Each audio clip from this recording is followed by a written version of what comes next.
স্বেচ্ছাসেবক আসেন, এই ডানি বামে চাপিয়ে দেন। গেটের এরা কি মূর্তি নাকি? এদিকে দিকে যান।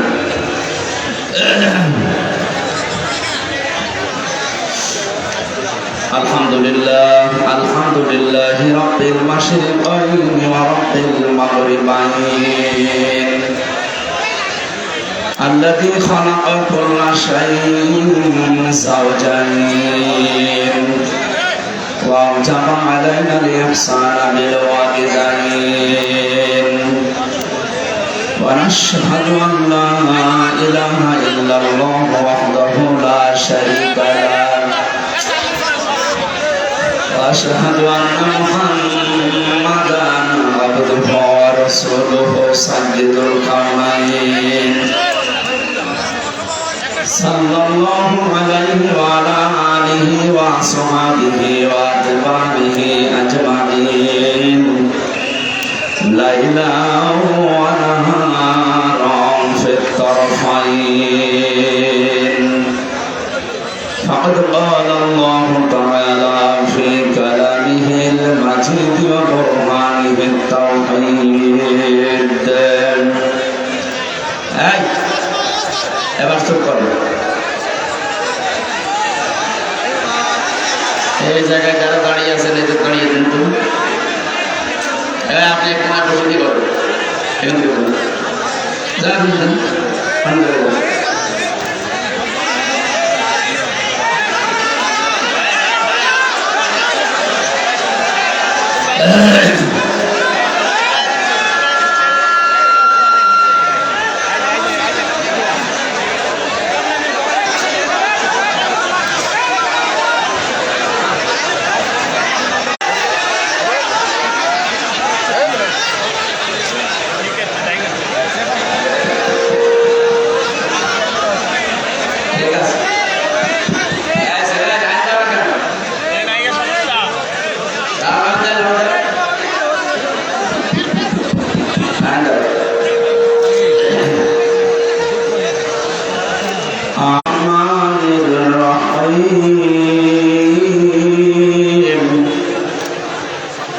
ولقد ذرأنا لجهنم كثيرا من النار أولئك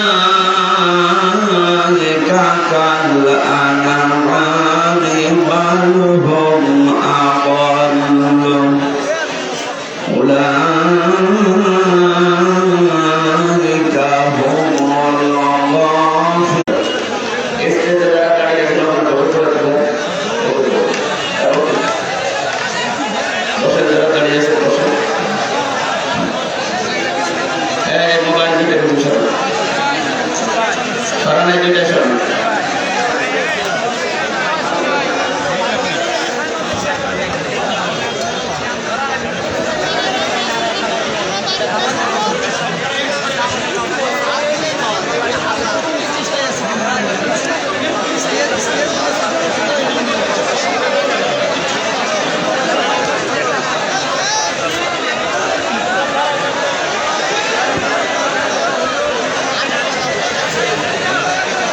বগুড়া জেলার শিবগঞ্জ থানার অন্তর্গত কিচুর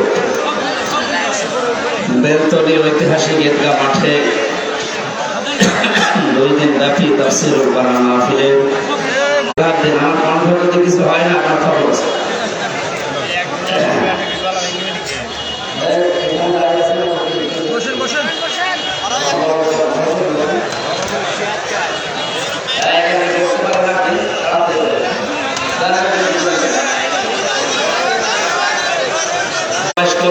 দুইটা শর্ত আছে কোরআন শুনতে হলে। এটা আমাদের মালিকের ভাষা। কার ভাষা? খুব দামি কথা কিন্তু। 1 নম্বরে শোনা তো লাগবে, চুপ থাকাও লাগবে। আল্লাহর চাইতে বড় কথা দুনিয়াতে আর হতে পারে না। আমরা সেই উদ্দেশ্য নিয়ে বসেছি। মানুষকে আল্লাহর কালামের ভেতরে গুরুত্বপূর্ণ একটা বিষয় বিবেক, কি বললাম? এখন জবাব দেবে না, একটা ক্লাস চলছে। ওনারা ক্লাস নাই কলেজে, আমরা 12 13 ছেলে ক্লাস করছে। জবাব দেবেন একেবারে 1 to 7 এর মতো।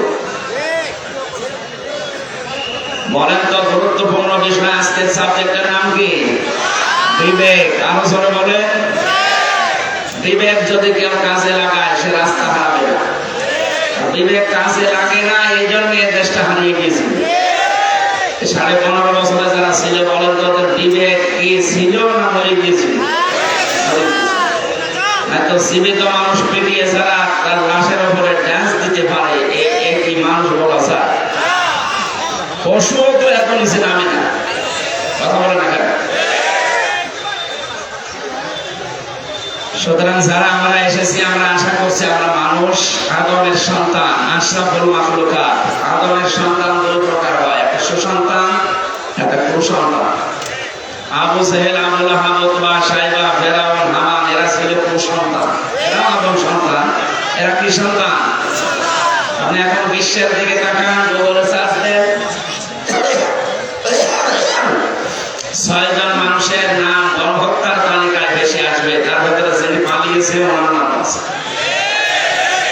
তার মানে উনি গণহত্যাকারী, এটা স্বীকৃত, তাম দুনিয়া এখন জানে। যেভাবে হোক চলে গেছে, আলহামদুলিল্লাহ। কথা বলে দেখা কাকে ধরে না এই দেশে, এটা ফকির পর্যন্ত বাদ যাবে। ফকিরও না, আমার মনে হয় ভিক্ষার পরে চাঁদা দেওয়া লাগতো। কথা বলেন না কেন? ফকিরের চাঁদা দেওয়া লাগতো। কি অবস্থা বানিয়েছিল দেশটাকে। জাহান্নাম কেমন হবে আমরা শুধু পড়েছি, দেখি না। আজকের তেলাওয়াত কিন্তু আয়াত ও সংক্রান্ত কিছু কথা আছে, আমরা যদি টাচ দিতে পারি দেব ইনশাআল্লাহ। 15.5 বছরে ওরা দেশটাকে জাহান্নামের মতো বানিয়ে ফেলেছে। হঠাৎ করে আল্লাহ দৃশ্য পাল্টিয়ে দিলেন কেন? আমি 1500 বছর আগে কোরআনে কারিমে সেই কথা আল্লাহ জানিয়েছেন। 2024 সালের 5 আগস্ট আমার তো মনে হচ্ছে যে মিলে গেছে। তো দেখেন সূরা আনআম 44 নম্বর আয়াত, আল্লাহ রাব্বুল আলামিন বলেন, থাক ওগুলো মনে হয় রংপুর বিভাগ, রাজশাহী বিভাগের লোকটা উল্টিয়ে তারা মোদির সনদে দেশ চালিয়েছে। মদিনার সনদ বাদ দিয়েছে, মোদির সনদ যুক্ত হয়েছে।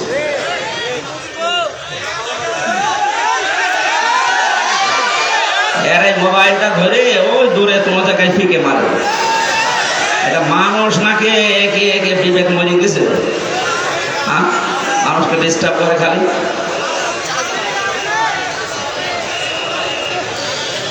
বগুড়াবাসী কোরআনে কারিমের আয়াতের কথা ছিল, যখন আল্লাহর আদেশ তারা ভুলে গেল, তখন তাদের নিয়ামতের যত দরজা আল্লাহ নিচে খুলে দিলেন। আমরা দেখতে পেয়েছি 2006 সালের 28 অক্টোবর পৃথিবীর ইতিহাস তারা পাল্টিয়ে ফেলেছিল। যিনি পালিয়েছে উনি এখনো পর্যন্ত দেশে আসার আকাঙ্ক্ষা পেশ করছে, অথচ তারই নির্দেশে সারা দেশ থেকে লগি বৈঠা নিয়ে মানুষ পিটিয়ে হত্যা করা হয়েছে রাজধানীতে। এর আসল মাস্টার মাইন্ড, এর হুকুমদাতা হিসাবে উনি দায়ী। বলে দেখা ডাইরেক্ট ইনডাইরেক্ট মানুষ মেরে ফেলার জন্য বহু চেষ্টা দুনিয়াতে উনি চালিয়েছে। সোজা চাপটা কথা, আমাদের এই আপনাদের বগুড়ার পুত্রবধূ, ওনাকেও হয়তো ডাইরেক্ট কিছু করে না, ইনডাইরেক্ট এতিমের সম্পদ আত্মসাতের মামলা দিয়েছে। সেই কয় টাকার মামলা দিয়েছে, ওই কয় টাকার চাইতে আরো 3 ডবল টাকা বেড়ে গেছে। আমার মনে হয় তার পুরস্কার দেওয়ার দরকার ছিল। তারে যদি আপনি এইভাবে শাস্তি দিয়ে চিকিৎসা পর্যন্ত না দিতে দেন, তাহলে দরবেশ বাবার কি করা উচিত আপনি বলেন? সে তার 2 কোটি 3 কোটি না, 36,000 কোটি আপনি এক জীবনে গণনা করে শেষ করতে পারবেন না। দেশটা ফোকলা করে ফেলেছে কয়েকজনে। সুতরাং যিনি আছেন দূরের, এই আয়াতের অনুযায়ী আমরা দেখতে পেলাম আল্লাহর আইনগুলো যখন মানুষ ভুলে যায় তখন তাদেরকে আল্লাহ নিয়ামত বাড়িয়ে দেয়। কম নিয়ামত তাদেরকে দেয়নি, সব আল্লাহ দিয়ে দিয়েছিলেন। হাত্তা ইযা ফারিহু বিমা উতু,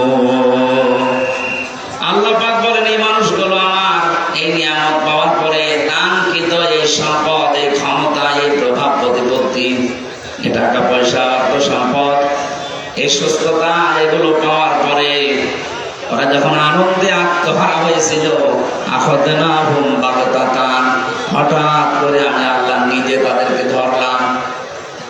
2024 সালের 5 আগস্টে শুধু ছাত্র জনতায় দেশের জনগণ ওদেরকে ধরে নাই, ধরেছে সরাসরি আল্লাহ। এর ফাইল কর্তা আল্লাহ সরাসরি নিজে। আল্লাহ যদি না ধরতেন, বিএনপি জামাতের মতো এত বড় বড় দল 15.5 বছরে একটা কিচ্ছু করতে পারে না। এদের জীবন কি কম গিয়েছে? এদের কষ্ট, শ্রম, ঘাম কম যায়নি? আমি এক একজনের মামলার সংখ্যা দেখলাম আদালতে। ওই ফাঁসির কন্ডেম সেলের ভেতরে আমার সাথে মাঝে মাঝে দেখা করতে আসতো মানুষ।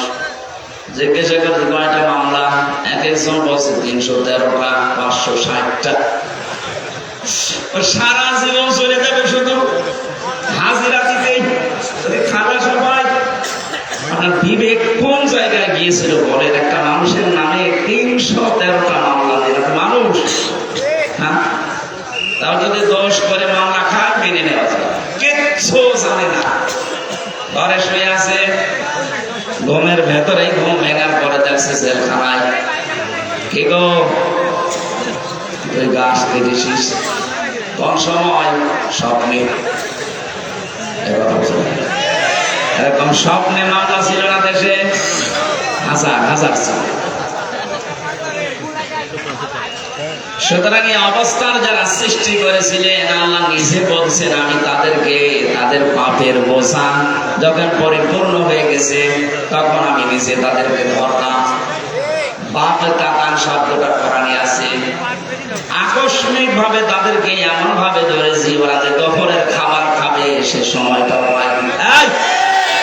বাঁশি বাজায় কে?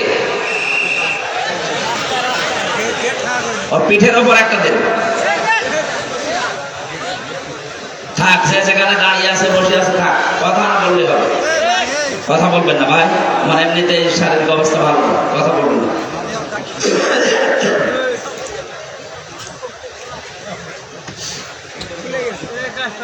আল্লাহ পাক বলে বাদ দেন, কারণ জালেমদের শিকড় কেটে দিয়েছে কে? কিন্তু এই 8-9 দিনে আমরা কিছু ষড়যন্ত্র দেখতে পাচ্ছি। যারা পালিয়ে গেছে এরা এখন বাইরের বিভিন্ন মডেলের কাছে ধর্ণা দিচ্ছে, আর এই মিথ্যা কথাটা তারা জানাচ্ছে যে আমরা নির্বাচিত ছিলাম, আমাদেরকে উৎখাত করা হয়েছে। এটা তাহা মিথ্যা কথা। 15.5 বছরে যারা ছিল ওরা যে নির্বাচিত ছিল, যে কথা শয়তানকে বললে সেও বিশ্বাস করবে না। আপনি বলেন, ঘোড়াকে জিজ্ঞাসা করেন, ঘোড়া হাসবে, কথা বলবে। কারণ নির্বাচিত হওয়া লাগে যে পদ্ধতিতে, আল্লাহ সে পদ্ধতি কোরআনে কারিমে সূরা 5-এর 78 নম্বর আয়াতে দিয়েছেন। আল্লাহ বলেন আমি তোমাদেরকে নির্বাচিত করি লক্ষ লক্ষ নবীর উম্মত থেকে, তোমাদেরকে আমি আল্লাহ নিজে নির্বাচিত বাছাই করেছি। তাহলে নির্বাচিত করার দায়িত্ব কার? পদ্ধতি কি? না কথা বলবো, যত জরুরি হোক 1 ঘন্টা পর মাইকের আওয়াজ আরো বাড়িয়ে দেবে, আমার গলা বসে যাবে। নির্বাচিত করা লাগে যে পদ্ধতির মাধ্যমে, ওটার বাংলা নাম নির্বাচন। বাংলা নাম কি? জবাব দেবেন একেবারে ছাত্রের মতো বললাম। নির্বাচিত হয় মানুষ যে পদ্ধতিতে, নাম কি? আপনি একেবারে নিরপেক্ষ দৃষ্টিতে দিয়ে বলেন তো, 15.5 বছর নির্বাচন হয়েছে। আপনার মেয়ে, আপনার ছেলে যদি বলতো আমরা কিছু মনে করতাম না, কারণ তারা মিথ্যা বলে। কি একটা হাসি মানুষ হয়ে মিথ্যা বলে, তামাম দুনিয়ার মানুষ কি মনে করবে? হাসি মনে হয় মিথ্যায় বলে। কাকে যখন ডিম পড়ে দেখবেন কোকিলের, মনে করে কেউ দেখতেছে না। আপনি যে মিথ্যা বলছেন মনে করছেন কেউ জানে না, তামাম দুনিয়া এটা জানে যে আপনি মিথ্যাবাদী। আমার তো মনে হয় যত বছর বয়স না এতটা সত্য কথা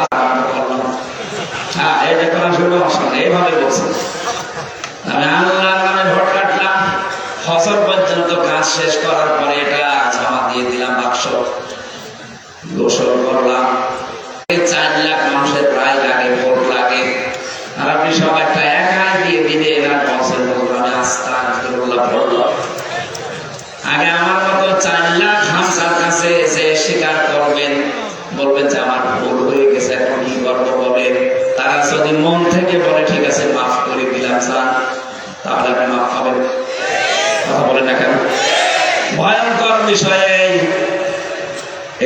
বছরের ভেতরে অনেক হামসা দুনিয়া থেকে বিদায় নিয়েছে, তাদের কাছে বাঁচাবেন কি করে? এখানে 15.5 বছরে যারা ছোট অত্যাচার নির্যাতন, বিশেষ করে আয়না ঘরের সাথে যারা জড়িত, গোম আর খুনের সাথে যারা জড়িত, মানুষগুলো যদি শুধু এখন আস্তাগফিরুল্লাহ পড়ে জীবনও মাফ হবে না। এর মাফ পাওয়ার একটা পদ্ধতি আছে, অপরাধ যার কাছে স্বীকার করবেন তার কাছে। আপনার কারণে এই লোকটা 15.5 বছর ব্যবসা করতে পারে নাই, আপনি সাদাবাজি করে মিথ্যা মামলা দিয়ে মিথ্যা সাক্ষী দিয়ে যখন আমাকে কালো কাপড় বেঁধে নিয়েছে, তো মাঝে মাঝে ওই দেওয়ালের দিকে কিছু কারারক্ষী আছে, কিছু পাহারাদার আছে, সবাই একেবারে হারামি না, দু একটা একটু বিবেক হালকা আছে। ওই মানুষগুলো যেহেতু এর আগে 17, 18, 19 সাল পর্যন্ত তারা আমার আলোচনা শুনেছে, বাইরে যে আলোচনায় ওরা আমাকে নিয়ে যাওয়ার সময় বলতো, হুজুর আস্তে করে খুলে দেন, এ পর্যন্ত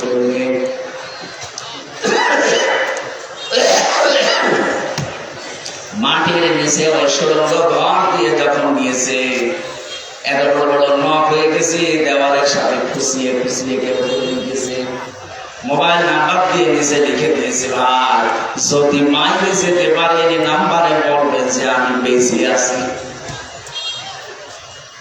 আপনি কি করেছেন টের পাচ্ছেন? আপনি যদি মেরে ফেলতেন, ইলিয়াস আলীকে ধরার পরেই যদি আপনি মেরে ফেলে বলতেন তাকে মেরে ফেলেছি, তার বউটা অন্তত অন্য জায়গায় বিয়ে করতে পারত, বলে না কেন? তার ছেলে ওই ছোট্ট ছোট্ট মেয়েগুলো জানতো যে বাবা মারা গেছে, এখনো পর্যন্ত আপনি জানালেন না যেরকম মেরে মরে গেছে, অথচ তাকে বহু আগে আপনি মেরে ফেলেছেন। এই গম, এটা আমার মনে হয় মানুষ হত্যার চাইতে বড় অপরাধ। এদেশে কিয়ামতের আগে জানাজ আসবে, এই গম নামক এত বড় মানবতা বিরোধী কাজ যেন কিয়ামত পর্যন্ত ভুলে যায়। আপনি মেরে ফেলেন একটা মানুষকে, তার অপরাধের বিরুদ্ধে আপনি গম করবেন কোন কারণে? কত ক্ষতি হয় জানেন এটা? আমার 10টা দিনের ভেতরে আমার বাবা, মা, স্ত্রী, আমার 2টা মেয়ে পাগল হয়ে গেছে, 10 দিন মাত্র। মুফতি ফখরুল আমার সাথে ছিল, উনি আমাকে বলতো, ভাই হামজা তোমার সাথে কি করে আমি জানি না, আমার এই পায়ের ভেতরে হাত দিয়েছে, এভাবে বসিয়ে পায়ের ভেতরে হাত দিয়ে সামনে যে তোমার বেডিকেট দেওয়া আছে ওর সাথে হাত বেঁধে হ্যান্ডকাপ দিয়ে লাগিয়ে দেয়। আরে ভাই 2 মিনিট, 5 মিনিট, 10 মিনিট না, বছরের পর বছর। কাউকে আমি 8 বছর, 10 বছর, 14 বছরের মানুষ দেখেছি ওখানে। 14টা বছর একটা মানুষ, এদিকে 1.5 হাত, এদিকে 3.5 হাত, এতটুকু একটা ঘর, কোনো আলো বাতাস নেই। একটা মানুষ জানে না যেটা কোন বছর কোন সাল চলছে, কি মাস এটা, কি বার এটা, কয়টা বাজে, ওর কিচ্ছু জানা নেই। 2-5 দিন 10 দিন থাকলে তো মানুষ পাগল হয়ে যাওয়ার কথা, আমি তো প্রায় পাগল হয়ে গিয়েছিলাম। অথচ আপনি আসেন 14 বছর। আমার মনে হয় এই দেশের 18 কোটি মানুষকে মানুষ যদি যিনি পালিয়ে গেছে ওনাকে মাফ করে দেয়, ব্যারিস্টার আরমানের বউ জীবনও মাফ করবে না, ইলিয়াস আলীর বউ জীবনও মাফ করবে না। আপনি ওই জায়গায় থাকলে বুঝতে পারতেন কি করেছেন। এই কঠিন অবস্থাগুলো আপনি তৈরি করলেন, আর এখন বলছেন আস্তাগফিরুল্লাহ, আল্লাহ আমাকে মাফ করে দেন। আল্লাহর কাছে আপনি অপরাধ করেছেন, আপনি অপরাধ করেছেন আমাদের কাছে, কথা বলেন ঠিক কিনা? যাদের কাছে অপরাধ করেছেন, যদি সত্যি আপনি জালেম হয়ে থাকেন, আপনি নিজেও জানেন আপনি জালেম কিনা। অপরাধ যার কাছে স্বীকার করবেন তার কাছে। কিভাবে স্বীকার করবেন? যে বলবেন যে ভাই আমার মাফ হয়ে গেছে, ভুল হয়ে গেছে, না, এই 15.5 বছরে তার যে বিশাল ক্ষতি করে ফেলেছেন, ওই ক্ষতিপূরণ আগে তাকে দেবেন। কথা বুঝতেছেন? আমার যে 3টা বছরে আমার বাবার কাছ থেকে প্রায় 30 লাখের উপর একটা টাকা নিয়েছেন বিনা কারণে। এই যে কয়েকদিন আগে মামলা আমার সব খারিজ হয়ে গেল, আদালত কর্তৃক প্রমাণিত যে আমার কোনো দোষ নেই, আমি নির্দোষ। আদালত বলছে আমার কোনো দোষ পাইনি, আমি নির্দোষ। বিনা কারণে নির্দোষ মানুষটাকে 3 বছর আপনি তাও সাধারণ ছেলে রাখেননি, ফাঁসির কন্ডেম ছেলে করে আমি তো ওই ধরনের অপরাধ করেছিলাম, ওখানে তো রাখা লাগবে যে মানুষগুলো মার্ডার মামলার আসামি, কেন আপনি আমাকে ওখানে রাখলেন? আমার আর মামুনুল হককে আর গিয়াসউদ্দিন মামুন সাহেবের তিনজনের ব্যাপারে এত কড়াকড়ি ছিল ভেতরে, দেখতাম ওই ফাঁসের বন্ডের ছেড়ে রেখেছে, আমার সিসি ক্যামেরা দিয়ে রেখেছে, আমার সাথে যেন কথা বলে। এত মানসিক কষ্ট, খাবারের কষ্ট, যোগাযোগ বিচ্ছিন্ন করে রেখেছিলেন। আর আপনি এখন আস্তাগফিরুল্লাহ পড়বেন, আল্লাহ আপনাকে মাফ করে দেবে। আমরা কি করছি? ভাই 15.5 বছর আবার আপনাকে আমি বাঁচাতে চাই। যদি সত্যি মাফ পেতে চান, এই মায়া কান্না বাদ দিয়ে সত্যি যদি মাফ পেতে চান, যার কাছে যে অপরাধ করেছেন এই অপরাধ স্বীকার করেন।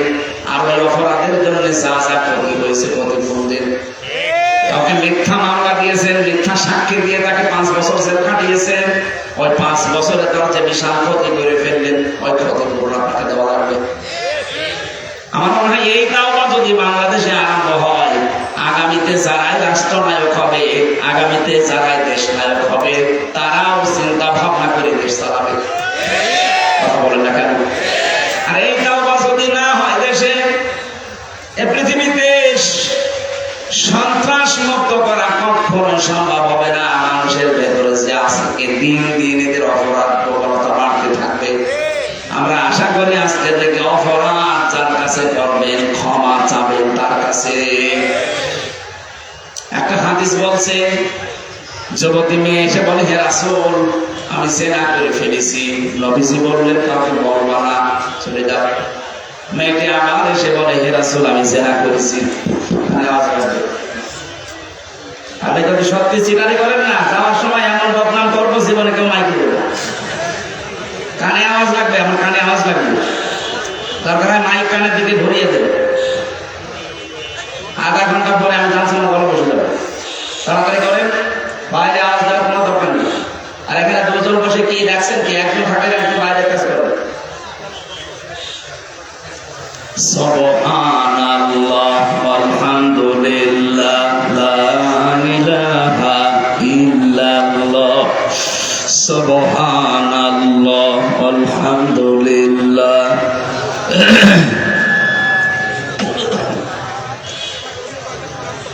আমি জিকির করতে বলেছি, আমার মুখ বন্ধ করে বসে আছেন,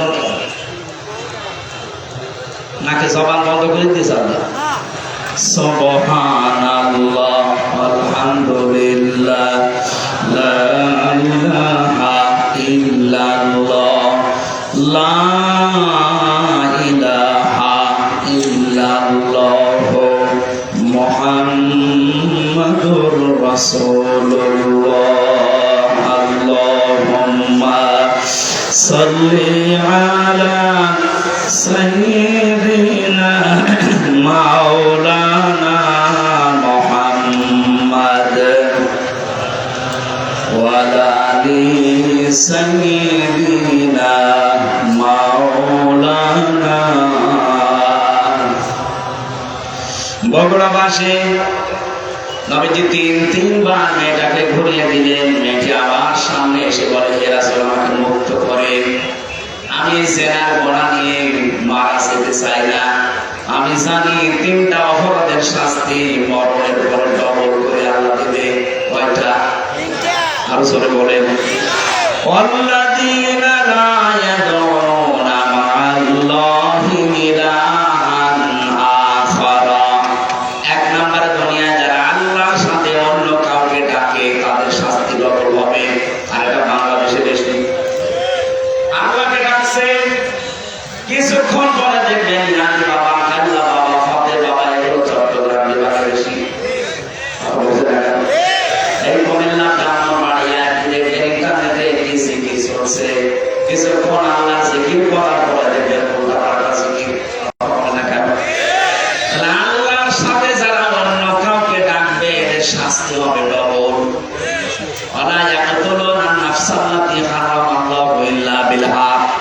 যারা অন্যায় ভাবে মানুষ হত্যা করে। 2024 সালের আগস্টের 5 তারিখের আগ পর্যন্ত 3732 জন মানুষ মারা গেছে সরকারি জরিপে। এদের একটাও আপনি দলিল দিতে পারবেন কোন কারণে মারলেন এদের? এই যে মানুষ হত্যার সাথে যারা জড়িত ছিলেন টপ টু বটম প্রত্যেকের শাস্তি ডবল হবে। কথা বলে না কেন? মানুষ হত্যার সাথে যারা জড়িত তাদের বাঁচার জন্য একটাই পদ্ধতি আছে, তাদের মেরে ফেলা লাগবে। এটা আমি বানিয়ে বললাম। সূরা বাকারা 178 নম্বর আয়াতে আছে, এটা কিসাসের বিধান আল্লাহ এমনিতে দেয়নি, দুনিয়ার ভারসাম্য রক্ষা করার জন্য আল্লাহ এটা দিয়েছেন।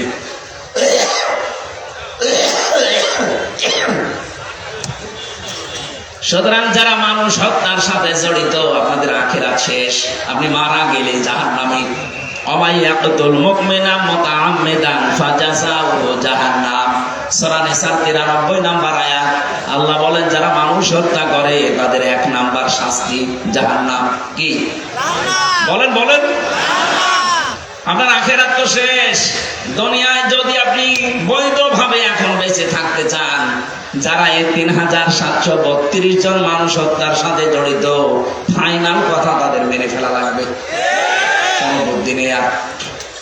3 নম্বরে ওয়ালা ইয়াসনুন, জেনা করবা না।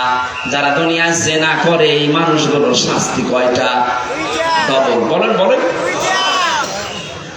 মেয়েটি বলছে হে রাসূল আমি জেনা করে ফেলেছি, গর্ভবতীও হয়ে গেছি।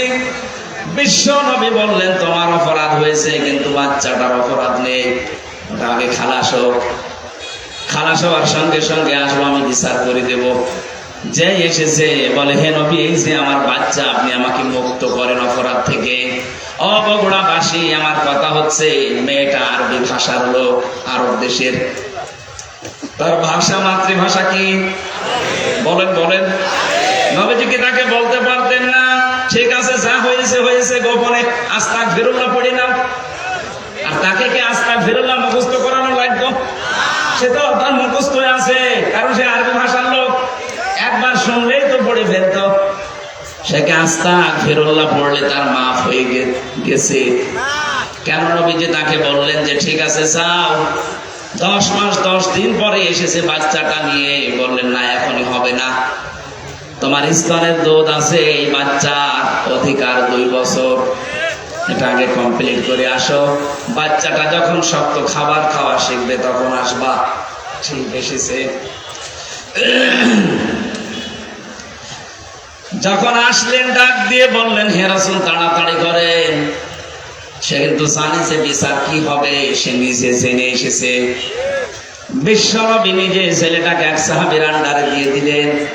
ডাক দিয়ে বললেন একে মাটির ভেতরে গেড়ে দাও। চারিদিক থেকে পাথর মারা আরম্ভ হয়ে গেছে। হযরতে খালিদ ইবনে ওয়ালিদ বলেন এত জোরে একটা পাথর নিক্ষেপ করলাম, একটা ফিনকে দিয়ে রক্ত এসে আমার শরীরে লেগেছে। আমি বরদোয়া দিয়েছিলাম, ভৎসনা দিয়েছিলাম। নবীজির কানে কথাটা যাওয়ার পরেই বিশ্বনবী বললেন খালিদ থামো, আমি নবী, তুমি নবী না, আমি যা জানি তুমি জানো না, আমি যা দেখতে পাই তুমি দেখতে পাও না। আমি দেখতে পেয়েছি আজরাইল 70,000 ফেরেশতা নিয়ে আকাশ থেকে নাযিল হয়ে আমাকে বলছে হে রাসূল এই মহিলার যে তাওবা, এর যে অনুশোচনা, এর যে কর্মকাণ্ড দেখিয়ে গেল দুনিয়ায়, এমন ভাবে যদি কোনো জালেমও তাওবা করে যেতে পারে আল্লাহ তাকেও মাফ করে দেবে। কি বুঝলেন আপনি এই ছোট্ট স্টোরি থেকে? শুধু অপরাধ করে আস্তাগফিরুল্লাহ পড়লে যদি মাফ হয়ে যেত। হ্যাঁ, আস্তাগফিরুল্লাহ পড়লে আপনার জীবনে যে গুনাহগুলো আল্লাহর সাথে ঘটেছে, আল্লাহর অধিকার নষ্ট করেছেন, ওইগুলো মাফ হবে। আপনি সব সময় এই জন্য পড়বেন ইস্তেগফার, আস্তাগফিরুল্লাহ আস্তাগফিরুল্লাহ। কিন্তু তাওবা যদি কেউ করতে চায়, তাওবা করলে জীবনের অপরাধ শুধু মাফ হয় না, ওই জায়গাটা আল্লাহ পুরা ফাঁকা করে দেয়, বাকি জায়গাটা আমার আল্লাহ পুরা নেকি দিয়ে পাল্টিয়ে দেয়। ইল্লা মান তাবা ওয়া আমানা ওয়া আমিলা আমালান সালিহা ফাউলাইকা ইউবাদদিলুল্লাহু সাইয়্যাতিহিম হাসানাত। দুইটাই বহু বছর। আল্লাহ পাক বলেন যারা তাওবা করে, ইস্তেগফার না, যারা তাওবা করে এই মানুষগুলো তাওবা করার পরে যদি সিদ্ধান্ত নেয় যতদিন আমি বেঁচে আছি ভালো কাজে লাগবো, এখন তাওবা কি? তাওবার 1 নাম্বার শর্ত হচ্ছে অনুশোচনা করা। কি? 2 নাম্বারে আপনি অপরাধ যার কাছে করেছেন তার কাছে যে স্বীকার করতে হবে, স্বীকৃতি দেওয়া লাগবে। এটা যদি আল্লাহর সাথে সম্পৃক্ত হয় আল্লাহর কাছে বলবেন, যদি বান্দার সাথে সম্পৃক্ত হয় বান্দার কাছে বলা লাগবে। 3 নাম্বারে যা করেছি জীবনে আর এই কাজ আমি জীবনে দুনিয়ায় কোনোদিন রিপিট করব না। জোরে বলেন সুবহানাল্লাহ। তাহলে তাওবা করলে জীবনের অপরাধ শুধু মাফ হয় না, পুরা জায়গাটা আল্লাহ নেকি দিয়ে পাল্টিয়ে দেয়। এটা আস্তাগফিরুল্লাহর মতো না। মেয়েটা তাওবা করেছে না ইস্তেগফার করেছে? তাওবা। বলেন বলেন। এই জন্য আমার আল্লাহ দুনিয়াতে তার এমন তওবা কবুল করলেন, বিশ্বনবী বলেন এটা যদি পুরা আরব জাহানে সবার ভেতরে ভাগ করে দেন সবাইকে আল্লাহ মাফ করে দেবে। এত বড় তওবা হয়েছে তার। আর 15.5 বছরে এই 14 দল বাদ দিয়ে বাকি আমরা যারা আছি এদেশে সবাই মাসলুম। কথা বললেন না? 14 দল বাদ দিয়ে বাকি যারা আছি আমরা সবাই কম বেশি মজলুম। এই মজলুমদের এখন উহুদের ময়দান থেকে শিক্ষা নেওয়া লাগবে। উহুদের ময়দানে প্রথমে কিন্তু বিজয় হয়ে গিয়েছিল মুসলমানদের, কিন্তু গনিমতের মাল যখন ভাগাভাগি করার জন্য দৌড়াদৌড়ি আরম্ভ করেছে, হযরতে খালিদ বিন ওয়ালিদ ওই সময় কাফের ছিল। আকস্মিক ভাবে তিনি অতর্কিত হামলা চালিয়ে জায়গায় 14 জন মানুষ মেরে ফেলেছিলেন। আমার মনে হয় বাংলাদেশ এখন উহুদের প্রাণ করে দাঁড়িয়ে আছে। আমরা যে বিজয়টা পেয়েছি এই মাসলুম মানুষগুলো যদি এখনো পর্যন্ত মায়ের পেটের সন্তানের মতো আমরা সিমেন্টেড হয়ে যেতে না পারি, ওরা কিন্তু এখনো পেতে আছে। দেখেন না মাঝে মাঝে বলে আমি কাছাকাছি আছি, চট করে ঢুকে পড়বো, এমনি বলে। ওরা ওই খালিদ বিন ওয়ালিদ যখন কাফের ছিল, যে ভূমিকায় ছিল ওরা ওই ভূমিকা পালন করার জন্য আছে পেতে। এখানে মাঝে মাঝে নতুন নতুন ইস্যু তৈরি করে পাঠায়। আর দেশের কিছু মানুষ আছে ওরা আন্দাজে লাফিয়ে পরিবেশ নষ্ট করে। আর পরিবেশ নষ্ট করে করবে কি? পেছনে লাল হয়ে যায়। কথা বলছেন না? যে গোপালগঞ্জে আরম্ভ করেছিল ওই সময় কয়েকদিন শুনলাম বাসের ভাড়া গোপালগঞ্জ থেকে ঢাকা পর্যন্ত যদি আপনি দাঁড়িয়ে যান 1000 টাকা, আর বসে গেলে 500 টাকা। কারণ বসার মতো কায়দা আর্মি ওদের রাখে নাই। কথা বলেন ঠিক কিনা? এই জন্য আহ্বান জানাচ্ছি, পালিয়ে যে গেছে এই দুনিয়ার ইতিহাসে এটাই বলে 850 বছর আগে ওনার দাদা পালিয়েছিল, লক্ষ্মণ সেন।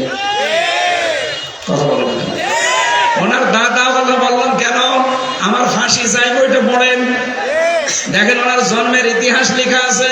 ওনার জন্মের ইতিহাস না, ওনার বাবার জন্মের ইতিহাস লেখা আছে। আমি মেজর ডালিম বলছি বইটা পড়েন। আমি 5 তারিখের পরে এই কয়েকটা বই আমি সব আগা গোড়া শেষ করে দেখেছি। আল্লাহ, আমরা ভাবি কি আর আসলে হয়েছে কি? আন্দাজে মুসলমান বললেই হবে। এই জন্যই বলছে 850 বছর আগে ওনার পরদাদা দাদা যারা পালিয়েছে লক্ষ্মণ সেন, সেই রাস্তা ধরেই পালিয়ে গেল। পৃথিবীর ইতিহাস পুরা পাল্টিয়ে দিয়েছে। 350 জন এমপি একবারে পালিয়ে যায়। সারা পৃথিবীর 257টা রাষ্ট্রে আমি পাইনি, বাংলাদেশে দেখলাম। শুধু পার্লামেন্টের যারা মেম্বার এরাই পালিয়ে যায়নি, জাতীয় মসজিদের ইমাম পর্যন্ত পালিয়ে গেছে। কি আশ্চর্য বলেন তো, ইমাম সাহেবও পালিয়ে যায়। কিছুদিন পরে এসেছিল আবার জোর করে ইমামতি নেওয়ার জন্য, জনগণ জুতা পিটা দিয়েছে। পরের দিন দেখলাম স্ট্যাটাস দিয়েছে ফেসবুকে, জনগণ আমাকে জুতা দিয়ে পিটিয়েছে কিন্তু আমার গায়ে লাগেনি। শয়তান, মানুষের বিবেক মরে গেছে। মানুষটা কত নিচে নেমেছিল বলেন। দুনিয়ার সাথে এই লোকটা নৌকা মার্কা নিয়ে দাঁড়িয়েছে। আমার মনে হয় লোকটা যদি কুকুর মার্কায় দাঁড়াইতো তাও পাস করত। কারণ মার কাটা আল্লাহ এত বেশি ঘৃণিত বানিয়ে দিয়েছে, পায়খানার দিকে মানুষ এখন তাকায়, তাও নৌকার দিকে তাকায় না। তাকায় এখন চড়া লাগবে মাঝে মাঝে বন্যা হলে, এই কারণে। যারা এখন চড়তে যায় তারাই ধরা খায়। এই যে দরবেশ নৌকায় করে পালিয়ে যাচ্ছিল, সাবধানের জন্য নৌকা যখন ডুবে গেছে ও ছাতা আর মনে হয় কিয়ামতের আগে উঠবে না। কারণ দুনিয়ার ইতিহাসে এটাই আমরা পড়েছি, কোন স্বৈরাচার যদি একবার পালিয়ে যায় ও জীবন থাকতে আর ফিরে আসে না, কারণ ও জানে আমি গেলেই মারা পড়ে যাব। জনগণ যেভাবে ফুসে আছে, ওই দিন যদি আর 5 মিনিট সময় পেত, আমার মনে হয় এতদিন কব্বরে পাঠিয়ে দিত। হায়াত আছে বলে বেঁচে আছেন, কিন্তু সারা জীবনে এখন যতদিন আছেন অপমানের জীবন নিয়ে থাকা লাগবে। আমাদের শিক্ষা নেওয়া দরকার এখান থেকে, আমরা যেন জালেম হয়ে না যাই কোনোদিন। যদি আমরা কেউ জুলুমকারী হয়ে যায়, মাজলুমকে আল্লাহ তো ক্ষমা করে দেবে, কিন্তু জালেমের জন্য আল্লাহ নিজে মামলা দেবে। এটা আছে সূরা শুরা 25 নম্বর পারা 6 নম্বর পৃষ্ঠার 12 নম্বর লাইনের 42 নম্বর আয়াতের প্রথম অংশে আছে, ইন্নামাস সাবিলু আলাল্লাযিনা ইয়াযলিমুনান নাস। অবশ্যই আমি আল্লাহ নিজে মামলা দায়ের করব তাদের বিরুদ্ধে যারা মানুষ হয়ে মানুষের উপরে জুলুম করেছে। 15.5 বছরে যে জুলুম হয়েছে এটা ওয়াজ করা লাগবে আরো জোরে। সুতরাং 1628টা চেয়ার ছিল এই দেশে, মেন চেয়ার। শাহ আলম ভাইয়ের চেয়ার না, এই চেয়ার না। যিনি পালিয়েছে তাকে থেকে শুরু করে থানার শিবগঞ্জের ওসি পর্যন্ত 1628টা চেয়ার ছিল মেন দায়িত্ব পালন করার জন্য। আর এইগুলো যারা ঘোরাফেরা করে এরাই দেশ চালায়। এই মানুষগুলোর প্রত্যেকটাই ছিল জালেম আর জালেমের সহযোগী, কেউ ডাইরেক্ট কেউ ইনডাইরেক্ট। এই কথা বলেন না কেন? এদের বিরুদ্ধে মামলা হামজার, বলেন শাহ আলমের, কার? আমরা অত্যাচারিত হয়েছি, আমরা যদি কিছু নাও বলি আল্লাহ আপনার বিরুদ্ধে মামলা দেবে। কারণ এই দেশের 1628টা চেয়ারের যারাই ছিল তারা আল্লাহর মামলার আসামি। আপনি শব্দটা খেয়াল করছেন? কত ওজনওয়ালা! আল্লাহর মামলার আসামি এরা। বাদী যত বড় হয় মামলা তত কঠিন হয়, বলেন। এরা আল্লাহর মামলার আসামি। এদের দুনিয়াও শেষ, জালেমদের আখিরাতও শেষ। আল্লাহু লা ইয়াহদিল কওমাজ জালিমিন। আল্লাহ বলেন আমি জালেমদেরকে হেদায়েত দিচ্ছি না, দেব না। এটা মুসারে, বর্তমান, ভবিষ্যৎ, প্রেজেন্ট, ফিউচার। কি করলেন আপনি? জালেমদের দোসর হয়ে সাহায্য সহযোগিতা করে যা কামিয়েছিলেন সেগুলো ভোগ করতে পারলেন না। আর দুনিয়া তো শেষ হয়ে গেল, আপনার আখিরাতও শেষ। আপনি তো ছোটখাটো কোন বাদীর আসামি না, আপনি সরাসরি আল্লাহর মামলার আসামি।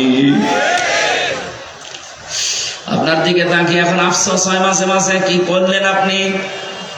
আমাদের জীবনের দিকে একটু খেয়াল করা দরকার।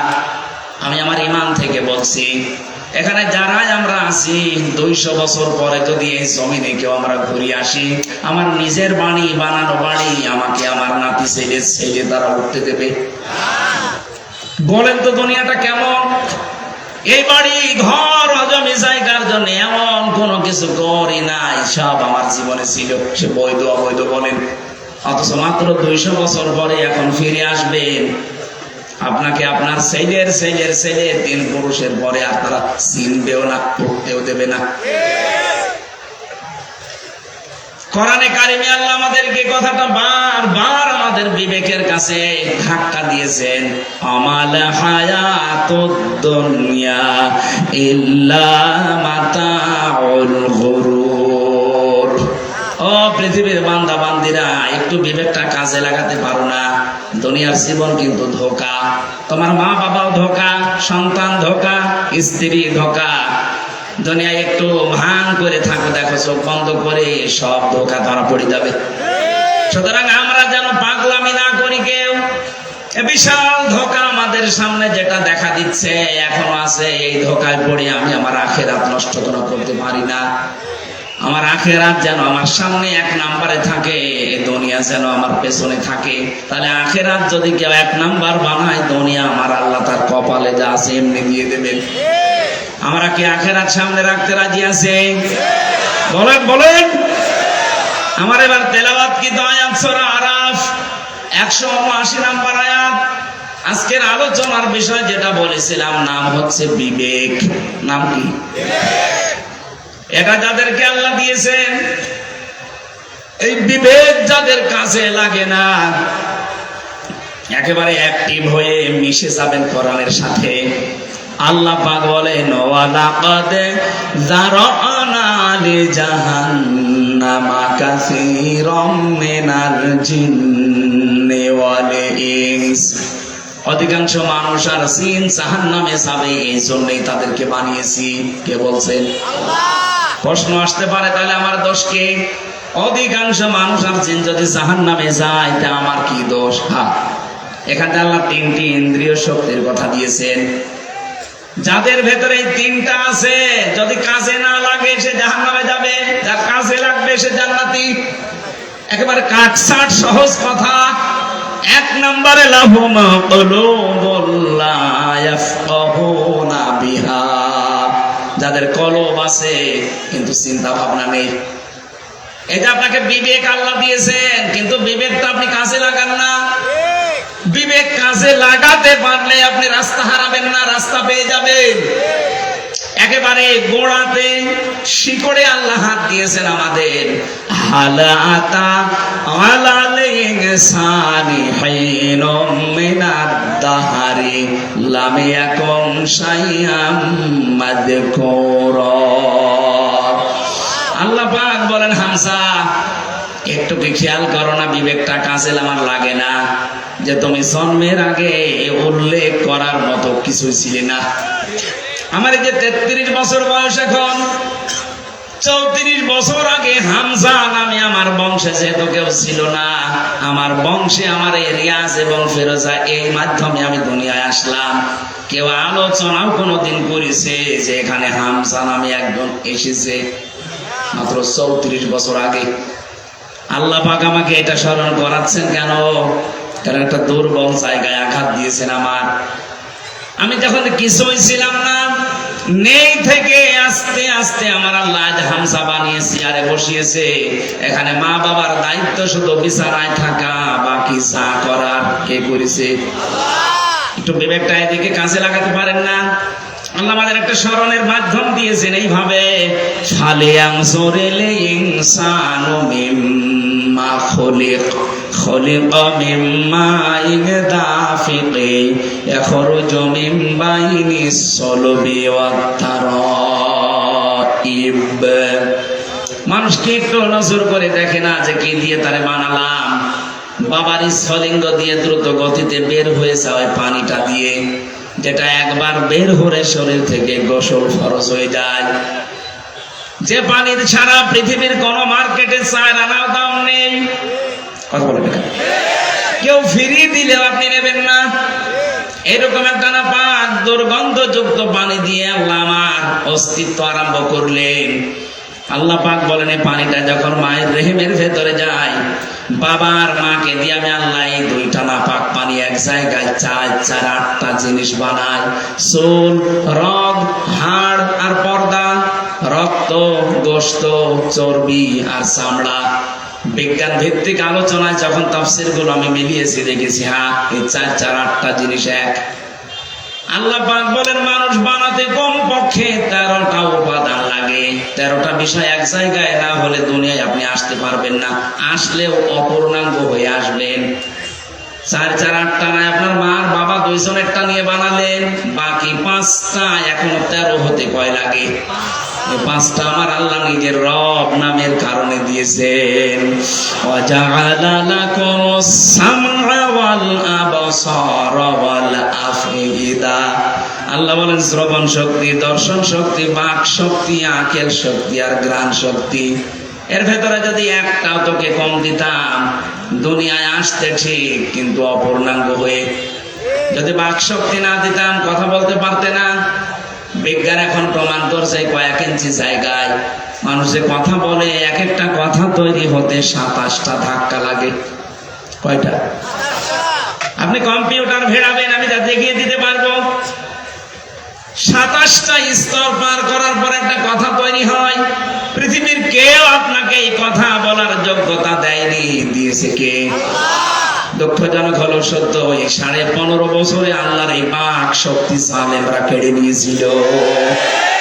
ওরা বন্ধ করে দিয়েছিল আমাদের কথা বলার যোগ্যতা। কথা বললেও বলতে পারতাম না। কথা বলে না কেন? কথা তো বলবো আমার মনে যেটা আছে, যেটা বৈধ কথা ওইটা, অথচ আমাদের কণ্ঠলা নিচে ভিতর তো। আমরা চাই কিয়ামতের আগে আমাদের এই বাক শক্তি কেউ যেন রুদ্ধ করে দিতে না পারে। কথা বলেন। আমার এই অধিকার আমার আল্লাহ দিয়েছেন, আপনি কেন বন্ধ করলেন? কোরআনে কারিমে আল্লাহ যত বড় বড় রহমতের কথা তিনি জানিয়েছেন, তার ভেতরে 4টার কথা সবচাইতে বেশি জানিয়েছেন। 1 নম্বরে আর রহমান আল্লামাল কোরআন খলাকাল ইনসানা আল্লামাহুল বায়ান। আল্লাহ পাক বলেন, আমি যে রহমান, আমার দয়া দেখতে চাও, পৃথিবীর সবচাইতে বড় দয়া কোরআনে কারিম তোমাদেরকে দেওয়া। লক্ষ লক্ষ নবী পাঠিয়েছিলাম দুনিয়ায়, কোন নবীকে আমি আল্লাহ কোরআন দেয়নি, তোমাদেরকে দিয়েছি। এটা আমার বড় নিয়ামত। এটাই শুধু না, আমি তোমাদেরকে মানুষ বানিয়েছি। মায়ের পেটের ভেতরে আমি আল্লাহ নিজে তোমাদের মানুষ বানিয়ে শেষ করে দেয়নি, কথা বলার যোগ্যতা দিয়েছি। এই যে কথা বলতে পারা কত বড় নিয়ামত। এই আয়াতের ব্যাখ্যায় হাদিস এসেছে, বিশ্বনবী জানিয়েছেন, বিজ্ঞান তো বলেছে 27টা স্তর পার করা লাগে।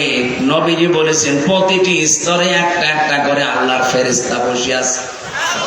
এর কাছে ও, ওর কাছে এ, এর কাছে এ, এভাবে সিরিয়াল আকারে দিতে দিতে সর্বশেষ আমাদের এই মুখের গর্ত দিয়ে একটা কথা আল্লাহ বের করে দেয়। ধাক্কা লাগে কয়টা? 27। বলেন বলেন। আপনাকে যদি এই শক্তিটা আল্লাহ বাক শক্তি না দিত, বাকি 4টা দিত, তাহলে আপনি আসতেন কিন্তু বোবা হয়ে কথা বলতে পারতেন না। আরে ভাই, এইটার জন্য তো কিয়ামত পর্যন্ত সেজদায় পড়ে থাকার কথা। দর্শন শক্তি আল্লাহ আমাদেরকে দিয়েছেন, আলাহুম আ'য়ুনুল লা ইউবসিরুনা বিহা। কি হয়েছে? চোখ দিলাম তোদেরকে, কেন দেখিস না? যেটা দেখার দরকার মানুষ ওটা দেখে না, যেটা দেখা দরকার না, নিষিদ্ধ, ওইটার দিকে মানুষের চোখ বেশি। বলুন, একটু কন্ট্রোল করা যায় না নিজেকে? আজ কত মানুষ নিজের বৈধ স্ত্রী বাদ দিয়ে পরকীয়া প্রেমে 180 মাইল বেগে লাইন চালাচ্ছে। নাকি এলাকায় শুরু হয়নি? নিষিদ্ধ বস্তু দেখতে দেখতে চোখের পর্দা কালো হয়ে গেছে। যেটা দেখা দরকার না ওইটা যদি কেউ বারবার দেখে, আমার আল্লাহ চোখের উপরে 2টা জিনিস দান করে, তার বৈধ জিনিসগুলোর প্রতি ঘৃণা জন্মিয়ে যায়। সেদিন একজন স্ট্যাটাস দিয়েছিল আমাকে, বলছে আমার বৈধ স্ত্রী কয়েক বছর সংসার করার পর একটা সন্তান দিয়েছে, কিন্তু এখন আমার আর ভালো লাগে না। বাইরের মেয়ে লোক দেখলে খুব ভালো লাগে, বাইরেরটা দেখলে কেমন জানি আকর্ষণ তৈরি হয়। নাকি এলাকায় নেই? যদি এরকম মন মানসিকতা কারো তৈরি হয়, উলঙ্গ অর্ধ উলঙ্গ নাচ দেখলে আনন্দ লাগে, তাদেরকে আপনি কোরআনে কারিমের ঔষধ 2টা বলছি। সূরা নূর 18 নম্বর পারা 12 নম্বর পৃষ্ঠা 7 নম্বর লাইনে 30 নম্বর আয়াত। তো বাড়ি সেই আয়াতটা একটু তাফসীর পড়বেন। অকুল লিল মুমিনিনা ইয়াগুদ্দু মিন আবসারিহিম ওয়া ইয়াহফাযু ফুরুজাহুম যালিকা আযকা লাহুম ইন্নাল্লাহা খাবীরুম বিমা ইয়াসনাউন। বলেন আল্লাহু আকবার। আল্লাহ পাক বলেন, হে নবী, মুমিন পুরুষ যারা আছে এখানে তাদেরকে আপনি বলে দেন, তারা যেন তাদের চক্ষুকে নিম্নগামী করে রাখে পর স্ত্রী থেকে, পর নারী থেকে। 2 নম্বরে তাদের লজ্জা স্থানকে হেফাজত করে। প্রশ্ন আসতে পারে 2টা কাজ করা অত সহজ? হ্যাঁ, সহজ না। এই জন্যই তো আল্লাহ আপনাকে এত দামি বানিয়েছে। আপনার পরীক্ষা তো এই 2টাই। বিশ্ব নবী জানিয়েছেন 2টা অর্থের যদি কেউ আমাকে গ্যারান্টি দিতে পারে, আমি আল্লাহর নবী বলছি, তাকে আমি জান্নাতে পৌঁছিয়ে দেব। 1 নম্বরে এই মুখটা, 2 নম্বরে লজ্জা স্থান। এই 2টা অর্থ যদি সত্যি কেউ হেফাজত করে রাখতে পারে, আল্লাহর দিকে তাকিয়ে একটা অনির্বচন সুখ আপনাকে আল্লাহ দান করবে। শব্দটা কি বললাম বলেন তো? অনির্বাচন শোক। এটা বাংলা বাস্তবতা দেখাচ্ছি। এই যে সিল ছো মারে যখন পাখির বাচ্চাদের, মা পাখিটা তখন নিজের ডানাটা এভাবে বিছিয়ে ফল করে দেয়, এর নাম আরবিতে ওয়াকফিজ।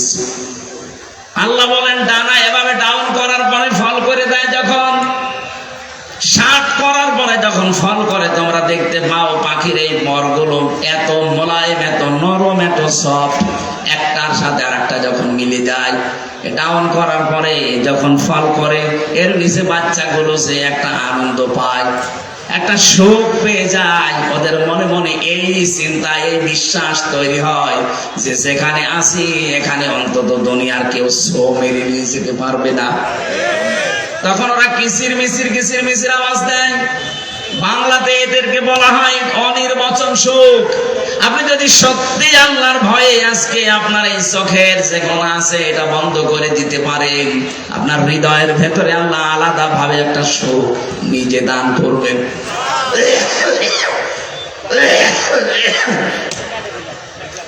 বগুড়াবাসী এই জন্য এখনই এই মুহূর্ত থেকে মাহফিল যদি সাকসেস করতে চাই, শুধু সুন্দর করে সাজানোই না, এটা বাড়ি নিয়ে যাওয়া লাগবে। যাদের মোবাইলে এমন দৃশ্য তৈরি করা আছে ডিলিট করেন, যেটা নিচে দেখলে আনন্দ পান, অন্য দেখলে আপনার লজ্জা লাগে। এরকম দৃশ্য নেই, একথা বলছেন এখানে। এইরকম দৃশ্য যাদের আছে নিজে দেখলে খুব আনন্দ লাগে, মজা লাগে, অন্য কেউ দেখলেই আপনার লজ্জা লাগে। এটা ডিলিট করবেন কারা কারা? হাত তোলেন তো। এই মুরব্বী দেখি মোবাইল, দেখি দেখি কি আছে, দেখি কি আশ্চর্য দাঁড়িয়ে এলাম মানুষে কি রেখেছেন আপনি মোবাইল? এক্ষণে ডিলিট করেন, করেন। আপনার ওয়াজ শুনতে আসাচ্ছে, ওটা ভাটা জেনে ডাউনলোড করে আপনি ওয়াজ শুনতে এসেছেন, এক্ষণে ডিলিট করে বাড়ি যাবেন। আল্লাহ আমাদের চোখের হক আদায় করার জন্য কয়েকটা জিনিস কোরআনে কারিমে আমাদের সামনে এনে দিয়েছেন। আফালা ইয়ানজুরুনা ইলাল ইবিলি কাইফা খুলিকাত ওয়া ইলাস সামাই কাইফা রুফিআত ওয়া ইলাল জিবালি কাইফা নুসিবাত ওয়া ইলাল আরদি কাইফা সুতিহাত। বলেন আল্লাহু আকবার। আল্লাহ পাক বলেন, ও দুনিয়ার মানুষেরা, নজর করে একটু দেখতে পারো না? চোখ দিলাম, উঠের দিকে তাকাতে পারো না? মরুভূমির জাহাজ বানিয়েছি ওইটা আমি। তোমরা একটু জমিনের দিকে তাকাতে পারো না? এটা বিছানা বানিয়ে দিয়েছি। ওই আকাশের দিকে তাকাও, খুঁটি ছাড়া বিশাল ছাদ মাথার উপরে রেখে দিয়েছি। পাহাড়ের দিকে তাকাও, পেরেক স্বরূপ পাহাড়কে আমি জমিনের সাথে গেড়ে দিয়েছি। ও বন্ধুরা, পেরেক যখন মানুষ মারে, এই যে তক্তার উপরে পেরেক মারা না নেই? এই পেরেক যখন মারে তক্তার উপরে, ওই যে সামনে একটা আল বেরিয়ে থাকে চ্যাপ্টা মতো, এই চ্যাপ্টা অংশ এতটুকু হলে ভেতরে যা গিয়েছে চ্যাপ্টার চাইতে 20 গুণ বড়। কথা বলবেন আপনি? পেরেক যদি এইটা, আল্লাহ বলেন পেরেকের মতো পাহাড়কে জমিনে গেড়ে দিলাম, তার মানে পাহাড় যত বড় আছে উপরে তাতে 20 ডবল নিচে আল্লাহ গেড়ে দিয়েছেন। এই যে পঞ্চগড়ের পাশে হিমালয় পাহাড়, আপনি চিন্তা করেন 36,000 ফিট, এত বড় বিশাল পাহাড় উপরে যদি থাকে, ভেতরে এরকম 20 গুণ আল্লাহ গেড়ে দিয়েছেন। আল্লাহর ক্ষমতা কি? বিশ্বাস করি আল্লাহ একজন আছে। আরে ভাই, তার ক্ষমতা কি জানেন? কিয়ামতের আগে তা 7 তবক আসমান আর জমিন প্রথম কাপড়ের মতো আল্লাহ নিজের হাতের ভেতরে গুটিয়ে নেবেন। জোরে বলেন আল্লাহু আকবার। আল্লাহ আমাদেরকে এগুলো দেখিয়ে দেখিয়ে আমাদের বিবেকটা নাড়া দিচ্ছে। কি হয়েছে তোদের? আমার ক্ষমতা সম্পর্কে ধারণা আসে না? 8, 5, 13টা জিনিস এক হয়ে যাওয়ার পরে আস্তে করে মায়ের পেট থেকে তোরে নিয়ে আসলাম, তোর একটা বারের জন্য বিবেক কাছে লাগে না? কেন তোরে আমি এভাবে বানিয়ে নিয়ে আসলাম? পৃথিবীর অন্যান্য সৃষ্টিকে, এ মানুষগুলো সৃষ্টি জগৎকে আমি কত দুনিয়ায় তাদেরকেও নিয়ে আসি, কিন্তু এত সম্মান দিয়ে নিয়ে আসি না। শুধু আশরাফুল মাখলুকাত হিসাবে তোদেরকে আমি এত সম্মান দিয়ে দুনিয়ায় নিয়ে আসি। মারা যাওয়ার পরে তাদেরকে আমি ফেলে দেব সেখানে সেখানে না, তাদের সম্মানজনক একটা দাফন কাফনের ব্যবস্থা পর্যন্ত আমাদের করা লাগে। কথা বলেন ঠিক কিনা? যে আদমকে এত সম্মান দিলেন বিবেকের কারণে। কিসের কারণে? বিবেক আছে বলে আপনার এত সম্মান। বিবেক না থাকলে আপনি যদি পাগল হয়ে যান, আপনার এত সম্মান দুনিয়ায় কেউ দেবে না। সুতরাং আপনার যে বিবেক আছে এটা আজকে থেকেই কাজে লাগাবেন। এমনকি জাহান্নামে যাবে যারা, মেন গেটে যে ফেরেশতা দাঁড়িয়ে আছে, দারওয়ান ফেরেশতা মালিক, ও জিজ্ঞাসা করবে, আলাম ইয়াতিকুম রাসূলুম মিনকুম ইয়াতলুনা আলাইকুম আয়াতি রাব্বিকুম ওয়া ইউনযিরুনাকুম লিকা ইয়াউমিকুম হাদা। কি তোমাদের কাছে কি নবী রাসূল যায়নি? এই জাহান্নামের যে আযাবের কথাগুলো তারা কি তোমাদেরকে শোনায়নি, সতর্ক করেনি? প্রত্যেকটি জাহান্নামী মানুষগুলো এক বাক্যে জবাব দেবে, ক্বালু বালা ক্বাদ জানা নাযীর। হ্যাঁ, আমাদের কাছে সতর্ক বার্তা নিয়ে এসেছিল। নবী হয়তো আসে নাই, নবীর ওয়ারিসরা এসেছিল। সত্য কথা বলতে হবে, মিথ্যা বলা যাবে না। সত্য পথে চলা লাগবে, মিথ্যা পথে চলা যাবে না। সত্যকে মিথ্যার সাথে মিশ্রণ করা যাবে না। দায়িত্ব জীবনে যেটা যেটা আছে পালন করা লাগবে, এই কথাগুলো আমাদের স্মরণ করিয়েছিল। কিন্তু মনে মনে ভাবতাম এইটা আর বলতাম, ফাকাল্লাবনা ওয়া কুলনা মা নাযালাল্লাহু মিন শাই। মনে হয় বেটা মিথ্যা কথা বলছে, এরকম কিছু আল্লাহ নাযিল করেনি। এরকম ধারণা এই দেশে কারণে এখন এত ভেঙে ভেঙে কথা বলার পরে অনেকের মনের ধারণা না, এ মনে হয় আল্লাহ এরকম কথা দেয়নি, আমি কি বানিয়ে বলছি? বলেন বলেন। তখন ওরা এক বাক্যে জাহান্নামের ফেরেশতা দারওয়ানের কাছে বলবে, লাউ কুন্না নাসমাউ আও নাআকিলু মা কুন্না ফি আসহাবিস সাঈর। আমরা যদি ওই জামানায় কথাগুলো শুনতাম জীবিত অবস্থায়, আর যদি বিবেক কাজে লাগাতাম, তাহলে আজকে জাহান্নামে আমাদের আশা লাগতো না। বগুড়াবাসী, বিবেক যাদের আছে এখনো কিন্তু কাজে লাগান, নয়তো জাহান্নামে হয়ে যাবেন। বিশ্বনবী মেয়েদের সম্পর্কে জানিয়েছেন, নেককার মহিলা আল্লাহর কাছে 4টা গুণ বিশিষ্ট নারী। 1 নম্বরে ইদা নাযারা ইলাইহা সাররাতুহু, যার দিকে স্বামী তাকালে স্বামীকে আনন্দ দেয়।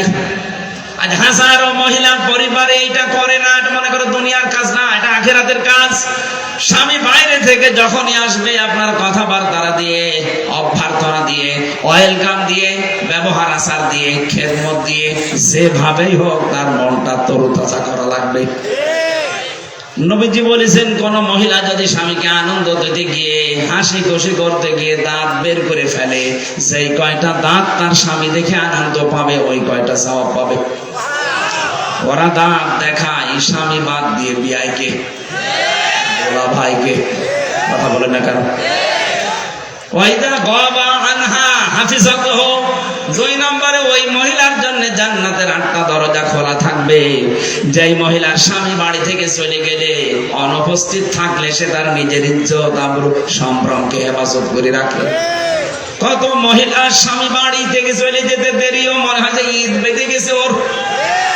বলুন, পরকীয়া প্রেমে যারা লিপ্ত, মেয়েদের অভ্যাস একটা আছে জন্মগত ভাবে, ওরা যদি একবার কোন জিনিসের শান্তি পেয়ে যায়, জীবন চলে গেলে ওই জায়গা ছাড়তে চায় না। এটা শুধু দোষ ওদের একা না, হযরত আদম আলাইহিস সালামের স্ত্রী থেকে শুরু। জান্নাতে যখন ছিল, শয়তান যে মেন গেটে বলছিল, আকাসামাহুমা ইন্নী লাকুমা লামিনান নাসিহিন, আমরা আল্লাহর নামে কসম দিয়ে বলছি আমি তোমাদের হিতাকাঙ্ক্ষী। গোপন ভিত্তিতে সংবাদ, এত বড় আরামের জায়গায় থাকতে পারবো না মানে বলছে কি করা লাগবে তাই বলেন, যা করা লাগে আরামের জায়গায় থাকতে আমি তাই করব। শয়তানের জন্য টার্গেট নিয়েছিল মহিলাকে, কাকে? বলেন বলেন। মেয়েদের চক্রান্ত যে কত ভয়ঙ্কর, জান্নাত থেকে পর্যন্ত আমাদের চলে আসা লেগেছে। 15.5 বছরে মেয়ে লোকের চক্রান্ত আপনি দেখতে পেলেন না? একবার কোন রকমে চেয়ারে বসার পর যে শান্তি পেয়ে গেছে, দুনিয়ার সব মানুষ মারা যাক, চেয়ার আমার চাই। মাঝে মাঝে দেখতাম এই কথা বলতো, নির্বাচন হয় হোক না হয় না হোক, আমি ক্ষমতা চাই। এটা শয়তানের কথা। কার কথা? মেয়েরা, আপনি স্বামী বাইরে গেলে যে অনুপস্থিত স্বামী আন্দাজে যার তার মোবাইলে কল দিয়ে এই যে শাবনূরের কণ্ঠে কথা বলেন, আপনি যতক্ষণ পরপুরুষের সাথে কথায় লিপ্ত থাকবেন আপনার কবিরা গোনা উঠতে থাকবে। মেয়েরা মোবাইলে কোন আওয়াজে কোন সিস্টেমে কথা বলবে আল্লাহ তাও জানিয়েছেন সূরা আহজাবের 32 নম্বর আয়াত। ইয়া নিসান নাবিয়্যি লাস্তুন্না কাআহাদিম মিনান নিসাই ইনিত্তাকাইতুন্না ফালা তাখদাউনা বিল কওলি। আল্লাহ পাক বলেন, হে নবীর স্ত্রীরা, পর্দার আড়াল থেকে যদি কথা বলতে চান, কথা বলবেন সত্য কথা, কিন্তু ভাষা করবেন রুক্ষ সূক্ষ্ম, গরম দিয়ে কথা বলবেন। যার সাথে কথা বলছেন ওর মনের ভেতরে যদি শয়তান কোনো কিছু ওয়াসওয়াসা দেয়, ওইটা আর কাজে লাগবে না। আপনি মোবাইলে কথা বলতে হলে প্রথমে সালাম দিয়ে জিজ্ঞাসা করে, যদি স্বামী কোথায়, বলে স্বামী আছে বাথরুমে, অন্য জায়গায়। কি কি দরকার এমন সাঁচালো গলায় বলবেন। যদি পরপুরুষ হয়, ওর মনের ভেতরে শয়তান মুখি ঝুঁকি দিলে ওর সঙ্গে সঙ্গে পাল্টিয়ে যাবে। মনে মনে ভাববে, আল্লাহ এ কি মহিলা না আজরাইল। আর যদি শাবনূরের কণ্ঠে আপনি শুরু করেন আলাপ, ও মনে করবে কাজ হচ্ছে। একদিন, 2 দিন, 5 দিন পরে দেখবেন 2 সন্তান ফেলে দিয়ে উনি আল্লাহ রাস্তায় পালিয়েছে।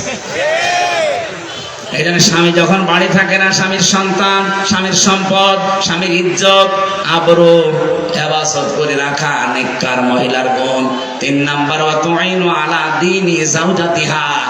যখন স্বামী বাইরে থেকে দিনের কাজ কারবার করার জন্য থাকবে, তখন তাকে আপনি ছাড় দেবেন, সাহায্য করবেন, সহযোগিতা করবেন, উৎসাহ দেবেন। তো অধিকাংশ মহিলারা এটাই নেই।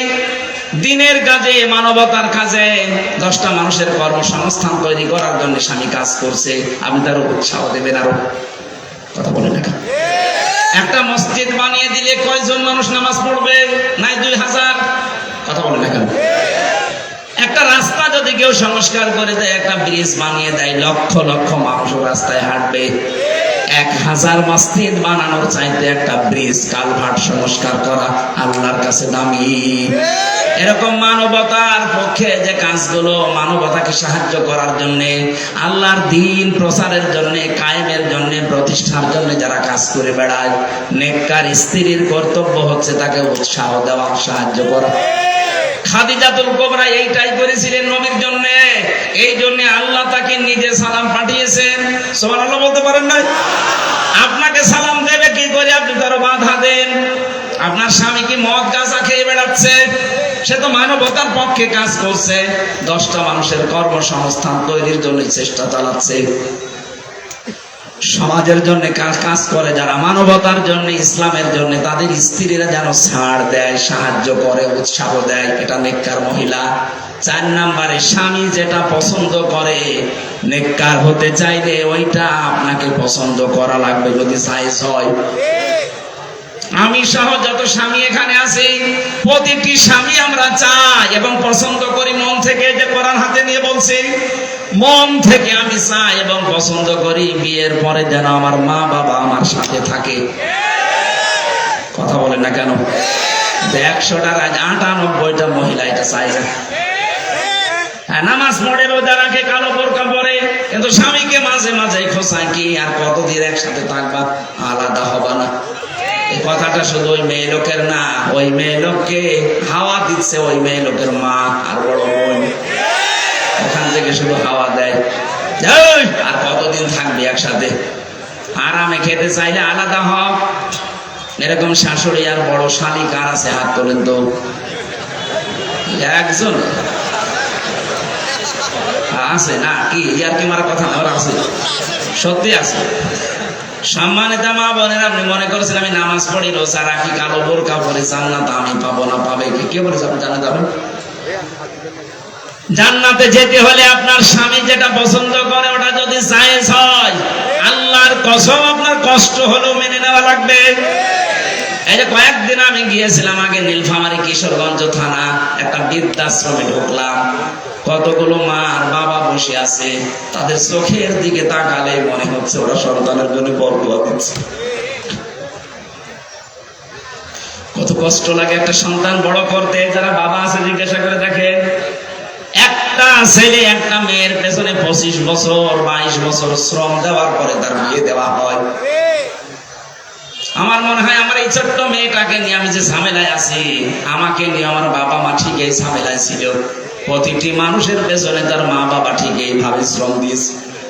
অথচ লাইন ধরে এই লাইনে বাবা, এই লাইনে মা বসে আছে বৃদ্ধাশ্রমে, সবগুলোর সন্তানই আছে। এতে সন্তানগুলো নিজেরা বড় ধাক্কা সহ্য করতে না পেরে বৃদ্ধাশ্রমে মাকে রেখে গেছে। সূরা আরাফ পড়েছি। এই আরাফের প্রথম বাংলা অর্থ হচ্ছে আরাফ মানে প্রাচীর। আরাফ মানে নবীজি বলেন জান্নাত আর জাহান্নামের মাঝে আল্লাহ একটা প্রাচীর দিয়ে রাখবে। কিছু মানুষকে আল্লাহ দাঁড় করিয়ে দেবে, ওদেরকে আল্লাহ জাহান্নামও দেবে না, জান্নাতেও দেবে না। সাহাবী প্রশ্ন করলেন, হুজুর জান্নাতে দেবে না কেন? নবীজি বলেন এরা আর যাই করুক মা বাবার হক আদায় করতো না, তাদের সাথে খারাপ ব্যবহার করতো। আজকে গতকালকে বগুড়াতে একটা ছেলে মাকে জবাই পর্যন্ত করে দিয়েছে।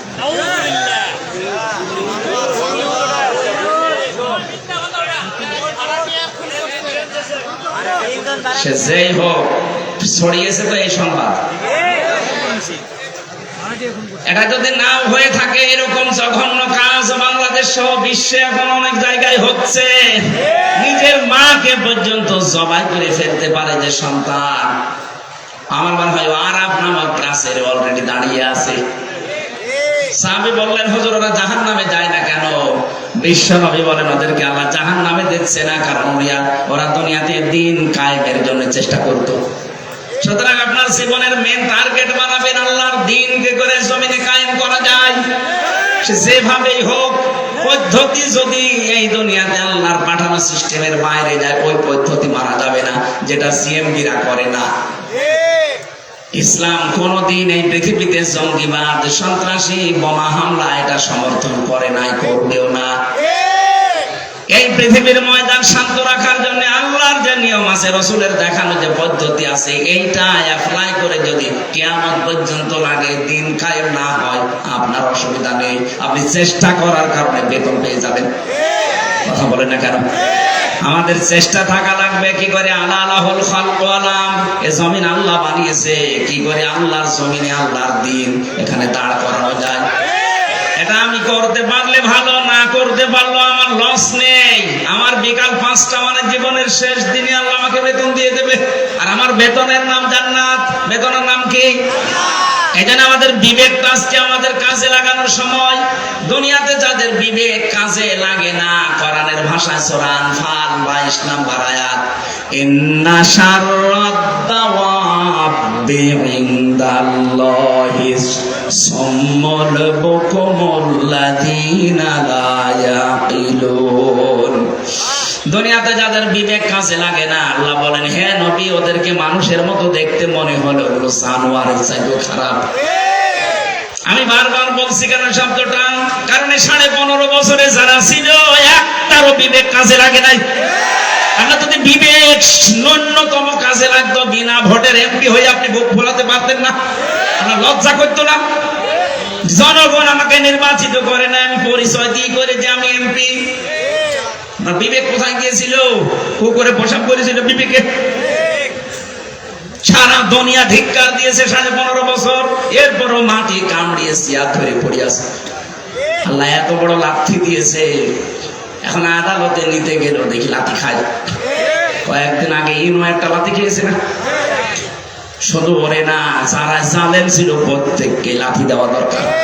এগুলো তো দুনিয়ার লাথি, আখেরাতের লাথি পড়ে আছে। ফেরেশতারা ওদেরকে ফুটবলের মতো পিটাবে। জালেম আমরা কোনোদিন যেন না হয়ে যায়।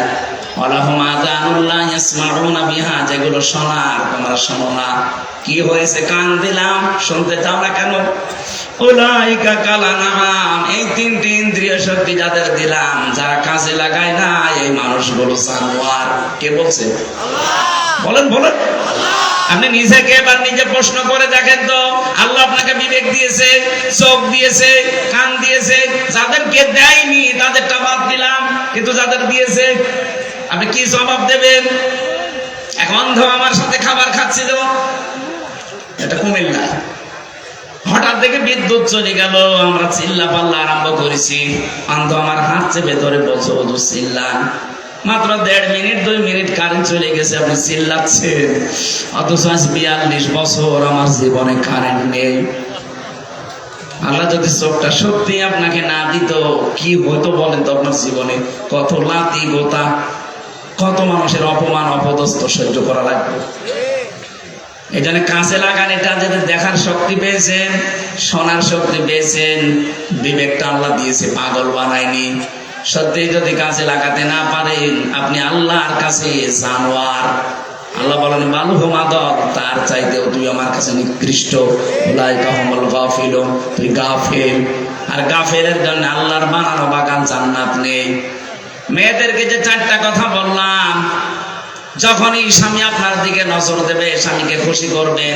স্বামী বাইরে গেলে হেফাজতে রাখবেন নিজের লজ্জাস্থান, নিজের সন্তান, স্বামীর সম্পদ। 3 নম্বরে স্বামীকে সাহায্য করবেন, মানবতার কাজে, দিনের কাজে উৎসাহ দেবেন। 4 নম্বরে স্বামী যেটা পছন্দ করে যদি জায়েজ হয়, কষ্ট হলে ওইটা সাপোর্ট করবেন। আল্লাহ মেয়েদের 4টা গুণ যদি অর্জন হয়, নবীজি বলেন জান্নাতের 8টা দরজায় আল্লাহ তার জন্য উন্মুক্ত করে রাখবে। আজকে আমাদের জীবনে আল্লাহ যেন পুরাটা সেট করে দেয়, বলেন আমিন। কিভাবে আল্লাহ বানিয়েছেন আমাদেরকে, আমি রেফারেন্স ছাড়া জেলখানায় বসে বসে বই তৈরি করেছিলাম, বাইরে এসে ওগুলো রেফারেন্স দিয়ে দিয়ে ছেড়েছি। ওই যে গাড়িতে আছে সৃষ্টি জগতের সূচনা, মেয়েদের জীবন সম্পর্কে লেখা আছে, ছেলেদের আছে। যাওয়ার সময় ওটা আপনার স্ত্রীকে, মেয়েকে, বউকে, ফুফুকে ওদেরকে উপহার দেবেন। ওই যে গাড়ি আছে মনে হয় গেটে আছে, ওগুলো যাওয়ার সময় নিয়ে যান। আজকের মতো কালকে যেহেতু অনুষ্ঠান আছে, আরো বড় মাওলানা আসবে, আজিজুল ইসলাম ভাই, আমি দোয়া করে শেষ করছি, ওটা যাওয়ার সময় নিয়ে যান। আল্লাহুম্মা আমিন। লা ইলাহা ইল্লা আনতা সুবহানাক ইন্নী কুনতু মিনাজ জালিমিন। রব্বুল আলামিন 2 দিন ব্যাপী তাফসীরুল কোরআন মাহফিলের প্রথম দিনে বগুড়া শিবগঞ্জের কিচকের এই মাটিতে আমরা হাত তুলেছি। যত মানুষ আমরা কোরআনের কথাগুলো এই 1.5 ঘন্টা পর্যন্ত শুনলাম, আমাদেরকে মাফ করে দাও। আলোচনা সওয়াব গুলো নবীজির রওজায় পৌঁছিয়ে দাও। মা বাপ যারা হারিয়ে ফেলেছে, আল্লাহ মা বাপকে ক্ষমা করে দাও। রব্বুল আলামিন বগুড়ার মাটি, মানুষের সন্তান, শহীদ রাষ্ট্রপতি জিয়াউর রহমানকে কবরে তুমি মাফ করে জান্নাত দিয়ে দাও। তার স্ত্রী অসুস্থ, আল্লাহ শেফায়ে কামেলা জেলা নসিব করে দাও। তার ছোট সন্তান তা দুনিয়া থেকে বিদায় নিয়েছে, আল্লাহ তার পক্ষ ভাইয়ের কবরকেও জান্নাত বানাও। রব্বুল আলামিন শ্রদ্ধাভাজন বড় ভাই জনাব তারেক জিয়া, এই মাটির সন্তান, নির্বাসিত হয়ে আছে নিজের দেশ থেকে, কতটা বছর পাড়ি জমিয়ে প্রবাসে পড়ে আছে। আল্লাহ তাআলা সম্মানের সাথে, ইজ্জতের সাথে এই দেশের সন্তান এই দেশের মাটিতে ফিরিয়ে দাও। কোরআনে কারীম দিয়ে দেশ চলছে, এটা দেখে মরার সুযোগ করে দাও। মাহফিলের প্রধান অতিথি অধ্যক্ষ মীর শাহ আলম, আল্লাহ তাআলা এনামের ভেতরে যেটা লুকিয়ে আছে তাকে তুমি ওই জায়গায় পৌঁছিয়ে দাও। জনগণের খেদমত করার জন্য আশা আকাঙ্ক্ষা পেশ করেছে, তোমার ইলমে জানা আছে তার দ্বারা কি হবে, মানবতার কাজ হবে, ইসলামের কাজ হবে, তোমার জানা থাকে আল্লাহ তুমি তাকে বিজয় করে দিও। সম্মানিত সভাপতি মাহফিলের যে 2 জন আলেম, আল্লাহ বিশেষ করে আমার আফসার ভাই, জনগণের দায়িত্ব তাকে দিয়েছিলে, সামনে যেন তুমি তাকে সঠিকভাবে দায়িত্ব পালন করার সুযোগ করে দিও। মা বোনদেরকে 4টা গুণে গুণান্বিত হওয়ার তৌফিক দাও। জালেমের জেলখানায় 3টা বছর বড় অসুস্থ হয়ে পড়েছি আমি, আল্লাহ আমাকে তুমি আগের অবস্থায়, স্বাভাবিক অবস্থায় ফিরিয়ে দাও। কোরআনের কথাগুলো সহজ সরল ভাষায় বলার মতো যোগ্যতা আমাকে ভিক্ষা দাও। এই এলাকায় মাটির নিচে কত মানুষ ঘুমিয়ে আছে, কোরআনের ইজ্জতে আল্লাহ তুমি মাফ করে দাও।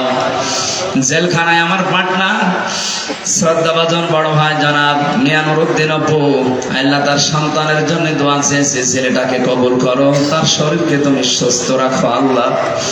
বহু সাহায্য করেছে জেলখানার ভেতরে আলেমদের, আল্লাহ তাআলা এই ওসিলায় তাকে তুমি মাফ করে দাও। বারাকাল্লাহু লানা ওয়া লাকুম ফিল কোরআনিল আযীম। মরণ আসলেই যেন বলতে পারি লা ইলাহা ইল্লাল্লাহু মুহাম্মাদুর রাসূলুল্লাহ।